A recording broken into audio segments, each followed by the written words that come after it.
ऐका, या आठवड्यात नोव्हेंबर 22 ते 28 जर तुम्ही मोठा निर्णय घेत असाल तर ग्रहांनी तुमच्यासाठी शुभ वेळेचा सिग्नल कधी आहे आणि धोक्याची घंटा कधी वाजणार आहे हे जाणून घ्या. या साप्ताहिक पंचांग मार्गदर्शिकेत तुमचे स्वागत आहे. या आठवड्यात राहू शततारका नक्षत्रात आणि केतू पूर्वा फाल्गुनी नक्षत्रात प्रवेश करत आहे. हा कर्मिक टायमिंगचा आठवडा आहे. जुने नाते तोडून नवे कार्य सुरू करण्याची वेळ आली आहे. आठवड्याची सुरुवात अतिशय शुभ आहे. बुध तूळ राशीत प्रवेश करत असल्याने व्यवसाय, वाटाघाटी आणि नवीन आर्थिक भागीदारीसाठी ऊर्जा खूप चांगली आहे. महत्त्वाचे आर्थिक करार याच शुभ वेळेत करा. या आठवड्यात अनेक पवित्र सण आहेत. तुम्हाला वैवाहिक आयुष्यात आशीर्वाद हवा असल्यास राम-सीता विवाह म्हणजेच विवाह पंचमीचा मुहूर्त महत्त्वाचा आहे.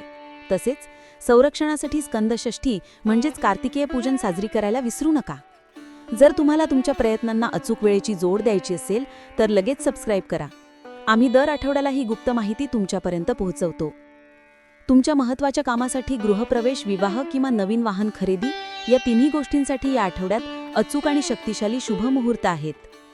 चुकीच्या वेळी सुरुवात केल्यास होणारे नुकसान टाळण्यासाठी या व्हिडिओमध्ये दाखवलेल्या वेळेचा वापर करा. अंतिम आणि सर्वात मोठी गोष्ट राहुकाल. हा आठवडा यश मिळवण्याचा आहे, परंतु या विशिष्ट अशुभ वेळेत म्हणजेच राहुकाल मध्ये केलेले कोणतेही नवीन काम अपूर्ण राहू शकते. म्हणून आठवड्याच्या प्रत्येक दिवसाचा राहुकाल अचूकपणे तपासा. हा व्हिडिओ सेव्ह करा आणि यशस्वी व्हा.